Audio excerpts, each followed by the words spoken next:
Halo Cihui People, kembali lagi di channel Bioskop Cihui. Pada kesempatan kali ini kita akan membahas sebuah alur cerita film tentang teror putaran waktu yang menyiksa dan banyaknya jump scare yang ada di film yang satu ini. Seperti apa ketegangan dari alur cerita filmnya? Langsung saja kita ulas film berjudul Film akan kita buka dengan memperlihatkan sebuah teror kelam di tengah hutan pegunungan. Di kegelapan malam penuh kabut, seorang pria tersesat dan dihantui oleh suara entitas yang tidak kasat mata yang terus mengintainya. Rasa takut yang luar biasa membuat tubuhnya merespon dengan aneh. Tiba-tiba ia merasakan tubuhnya gatal dan merasa kepanasan. Padahal cuaca pada malam itu terasa sangat dingin. Ia lalu melepas seluruh pakaiannya. Dalam keadaan tanpa busana, ia terus berjalan menyusuri hutan tanpa arah hingga sampailah ia menemukan sebuah rumah. Ia mencoba meminta tolong, tapi tidak ada yang menjawab. Tepat di saat itu, sosok entitas mengerikan yang mengenakan jas kuning muncul, mencekiknya hingga tewas dengan cara yang sangat brutal. Cerita kemudian berpindah ke sebuah asrama atau base camp tempat para pendaki beristirahat, yang ternyata adalah rumah yang sama dengan adegan awal yang tadi. Di sini kita diperkenalkan pada karakter utama yaitu Ming. Ia terbangun karena tetesan air yang jatuh tepat di wajahnya. Di sebelahnya, pacarnya yang bernama Yusi masih tertidur pulas. Saat Ming berjalan ke lobi, ia mendengar percakapan beberapa pendaki tentang reputasi kelam di gunung tersebut. Konon, gunung itu dikutuk karena banyaknya kasus orang hilang secara misterius. Salah satu kasus paling terkenal terjadi 5 tahun yang lalu ketika seorang pemuda bernama Anwei lenyap tanpa jejak. Ming awalnya mengabaikan obrolan ini. Namun ingat guys, nama Anwei ini akan menjadi kunci utama dari semua mimpi buruk mereka. Di keesokan paginya, Ming dan Yusi mulai perjalanan pendakian mereka. Ming membawa sebuah cincin di sakunya. Selain ingin mendaki, ia bertujuan melamar Yusi di atas gunung nanti. Tapi jujur saja, Ming sebenarnya sangat membenci tempat ini dan ikut mendaki semata-mata demi Yusi. Ming sempat memperingatkan Yusi bahwa gunung ini angker. Terbukti kalau ada beberapa kasus kejadian orang hilang di sini dan lebih baik mereka untuk berputar balik saja. Tapi Yusi menolak, dia tetap akan melanjutkan pendakian ini. Ada alasan kuat yang memotivasi Yusi untuk terus kembali ke gunung ini. Sesuatu yang masih dirahasiakan, jadi pastikan nonton sampai akhir. Perjalanan dilanjutkan kembali, namun lagi-lagi sesuatu terjadi, seolah ini menjadi sebuah pertanda yang buruk, di mana ada polisi yang menemukan sosok mayat hutan tersebut yang katanya korban itu terjatuh dari sebuah tebing. Tapi yang membuat bulu kuduk merinding, terdapat sebuah simbol ritual aneh tergambar di tubuh mayat tersebut. Penemuan ini sempat membuat Yusi dan Ming ciut, dan mereka akhirnya sepakat untuk kembali ke base camp saja. Saat berjalan turun, mereka berpapasan dengan seorang wanita berkerudung merah, orang yang tidak pernah mereka kenal tapi terasa agak aneh. Lalu tiba-tiba saja cuaca kemudian memburuk dan seketika itu juga Yusi merasa kalau jalan yang mereka tempuh merasa berbeda dengan jalan awal yang mereka daki. Dari GPS pun titik mereka berubah-ubah. Mereka terus mengikuti jalan setapak yang ada di hadapan mereka dan di sini keanehan pun mulai terjadi. Mereka kembali ke tempat yang sama seolah mereka hanya berputar-putar di tempat itu saja. Di tengah rasa cemas karena tersesat, ada seorang pendaki lain yang mengarahkan mereka untuk mengikutinya. Karena tidak ada pilihan, Ming dan Yusi pun mengikuti orang tersebut. Tapi tidak lama mereka berdua mengikutinya, orang itu menghilang entah karena kabut yang tebal hingga mereka berdua kehilangan jejaknya.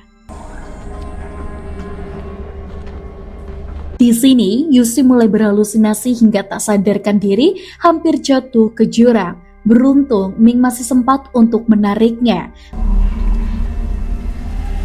Setelah insiden itu anehnya, mereka memang berhasil menemukan jalan keluar dari hutan. Mereka pun bergegas kembali ke kota dan memutuskan untuk membatalkan pendakiannya.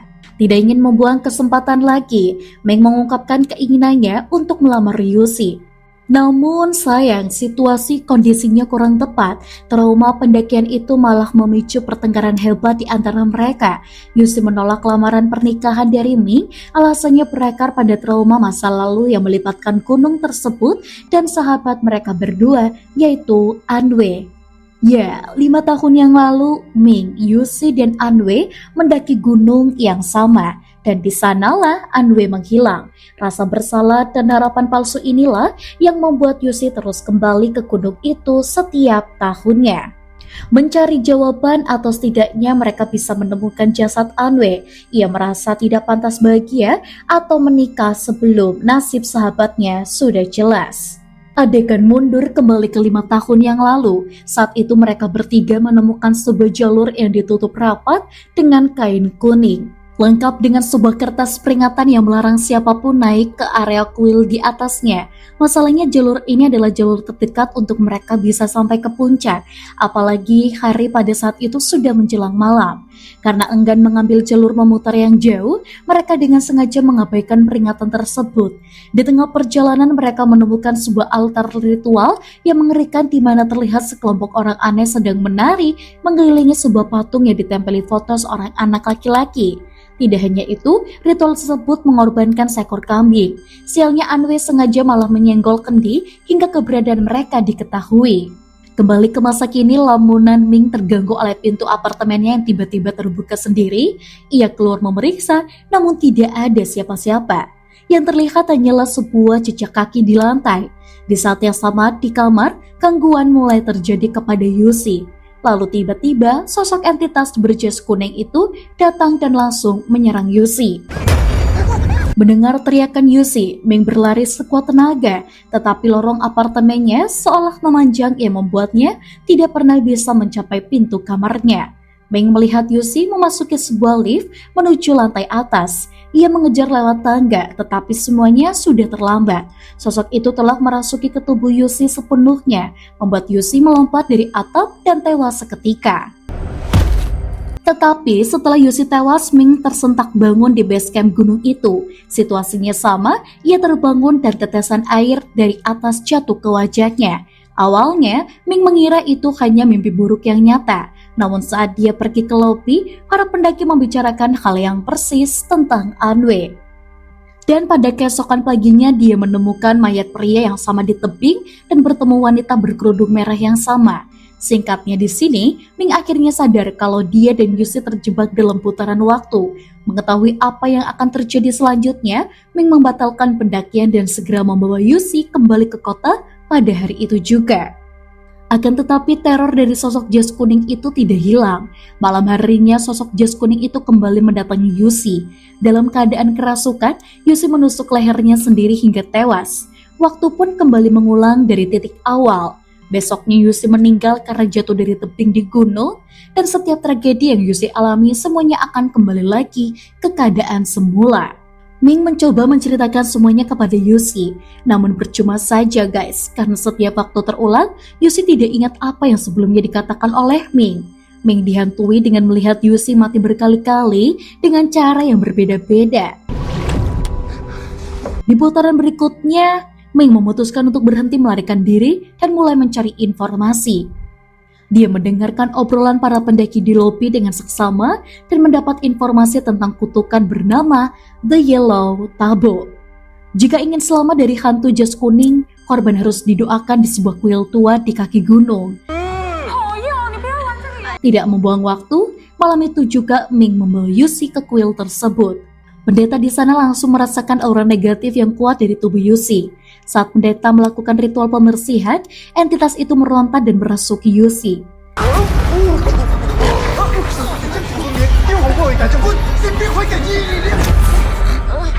Pendeta berjuang keras melakukan eksorsim sampai Yusi sadar kembali. Menurut pendeta, kutukan ini sudah mengakar dan tidak akan hilang sampai Ming dan Yusi menyelesaikan urusan mereka yang belum selesai di gunung tersebut. Urusan itu tentu saja berkaitan dengan kematian Anwei. Setelah dari kuil, Ming sempat berpikir bahwa entitas jas kuning itu adalah rohnya Anwei yang menyimpan dendam. Lalu tiba-tiba tragedi kematian Yusi terulang kembali. Saat terbangun di base camp kali ini, Ming terlihat menangis putus asa. Yusi mencoba menenangkannya tanpa mengetahui situasi yang sebenarnya. Di momen inilah Ming mengungkapkan kebohongan masa lalunya. Dulu, saat diperiksa kepolisian, Ming berbohong dengan mengatakan bahwa dia tidak melihat Anwei tersesat di dalam hutan, padahal mereka bertiga tersesat bersama-sama. Yusi hanya menganggap bahwa apa yang Ming alami saat ini mungkin karena trauma masa lalu bersama Anwei, tapi Ming membantahnya. Di sini Ming memperlihatkan semuanya kepada Yusi bahwa mereka telah mengalami yang namanya terjebak dalam putaran waktu. Dia memberitahukan kepada Yusi bahwa ia bisa menebak apa yang terjadi pada hari itu. Sampai ia memperlihatkan wanita berkerudung merah di dekat mayat pria di tebing. Tapi kali ini ada pola berbeda. Dari semua orang yang mengulang hari yang sama di gunung itu, hanya wanita itu yang tindakannya selalu berbeda-beda di setiap putaran. Bahkan wanita berkerudung merah itu kini melihat ke arah Ming, dan satu kebenaran pun terungkap, kalau ternyata Ming tidak sendirian. Wanita berkerudung itu adalah Jia Pei. Ia mengalami hal yang sama. Mereka berdua berada dalam putaran waktu yang sama. Jia Pei menceritakan semuanya bahwa putranya yang bernama Yanting hilang 5 tahun yang lalu di gunung ini. Sejak anaknya hilang, suami Jia Pei mulai tidak waras. Dia sering mengurung diri, membuat benda-benda spiritual, sampai pada suatu hari, dia datang kembali ke gunung untuk melakukan ritual, memanggil roh anaknya sampai akhirnya, dia tewas jatuh dari tebing. Jia Pei yakin bahwa suaminya tidak melenyapkan diri sendiri. Jika dia bisa mengetahui detail pasti penyebab suaminya meninggal, Jia Pei yakin kalau dia bisa menemukan jalan keluar dari putaran waktu ini. Di sini Ming teringat bahwa ada saksi mata yang melihat suami Jia Pei terjatuh pada jam 5.40 pagi. Karena Ming selalu terbangun jauh sebelum jam tersebut dalam putaran waktunya. Ini berarti hanya Ming yang memiliki kesempatan untuk melihat kejadian aslinya. Ming dan Jia Pei sepakat untuk saling membantu. Jia Pei membawa Yusi ke rumahnya agar aman, sementara Ming sendiri yang akan pergi ke tebing. Di area tebing itu Ming menemukan sisa peralatan ritual dengan simbol yang sama persis seperti di tubuh jenazah suami Jia Pei. Simbol itu juga identik dengan yang dipakai oleh kelompok ritual 5 tahun yang lalu. Di titik ini, Ming akhirnya memahami benang merahnya. Ritual yang tidak sengaja diganggu oleh Ming dan teman-temannya 5 tahun yang lalu bukanlah sekte sesat, melainkan suami Jia Pei yang menyewa orang-orang itu untuk melakukan ritual pemanggilan roh anaknya.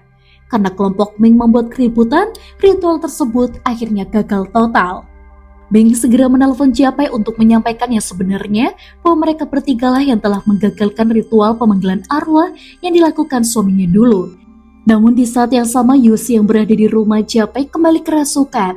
Dia membenturkan kepalanya ke dinding hingga tewas dan putaran waktu pun terulang kembali. Keesokan harinya Ming menemui Jia Pei di base camp untuk meminta maaf karena telah merusak ritual suaminya di masa lalu. Tapi Ming juga benar-benar tidak tahu dan tidak sengaja.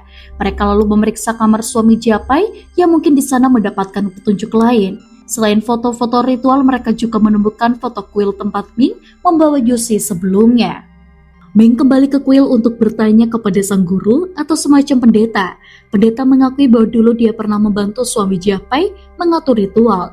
Menurut penjelasan pendeta, gunung tersebut dikutuk karena sebuah kecelakaan besar di masa lalu, di mana jenazah korban dibiarkan begitu saja hingga para arwah yang mati mengutuk tempat tersebut.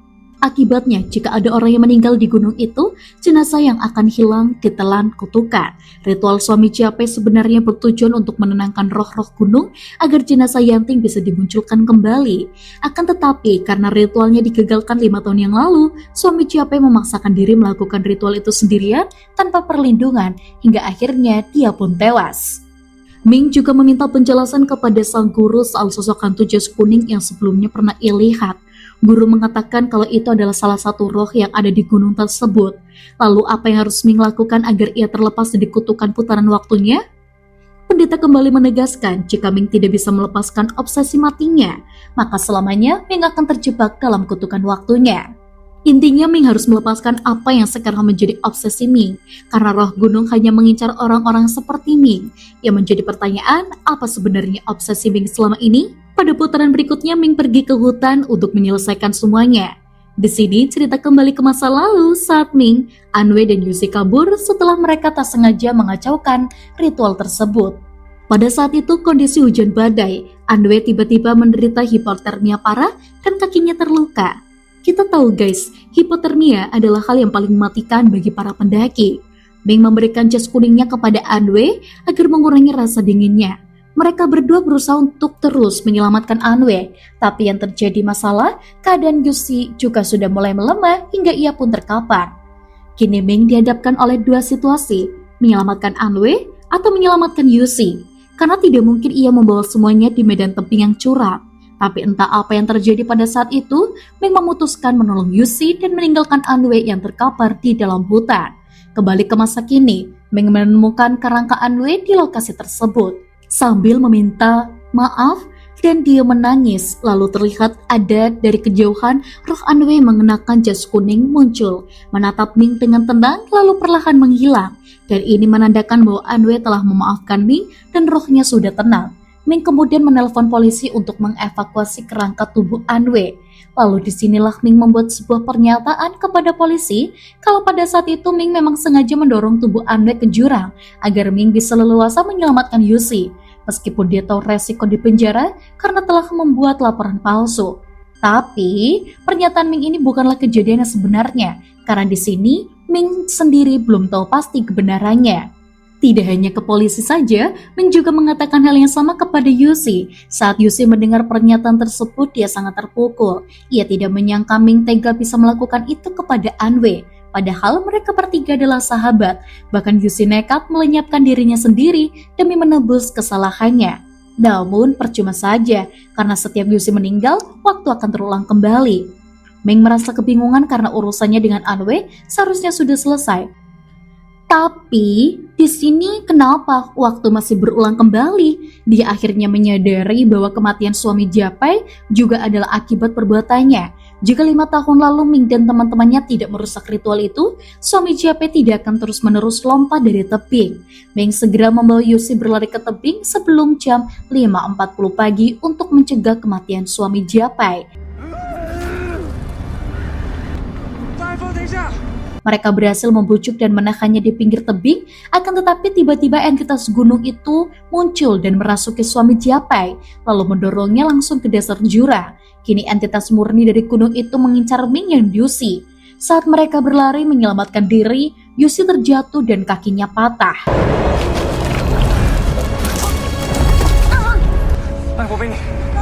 Situasi ini sama persis seperti tragedi 5 tahun yang lalu. Ming sangat kelelahan apalagi ia terluka di tubuhnya.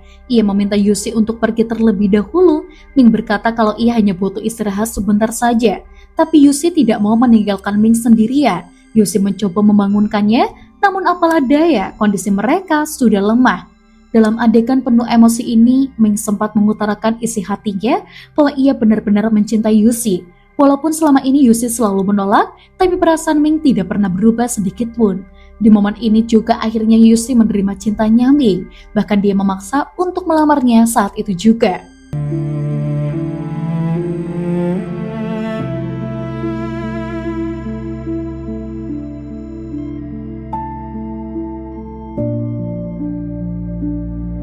Ming menyadari bahwa kutukan gunung ini menuntut pengorbanan nyawa dan tidak akan membiarkan mereka lolos begitu saja.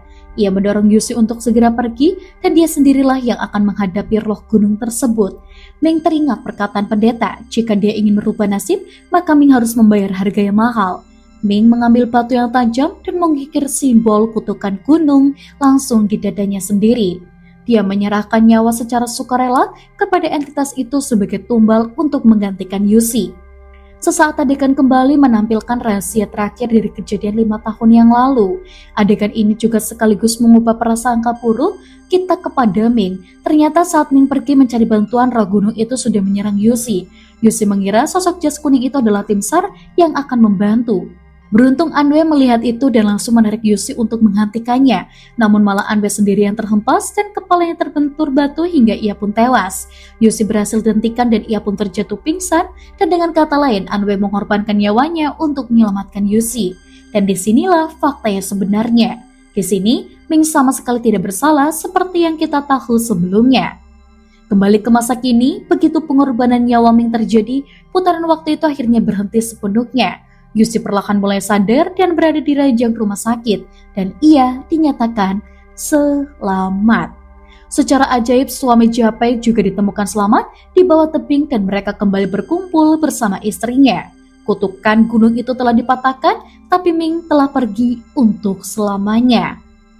Adegan ditutup dengan Yusi yang hanya menangis sambil memegang erat cincin lamaran milik Ming. Jangan lupa untuk like, komen, dan juga subscribe. Sampai jumpa.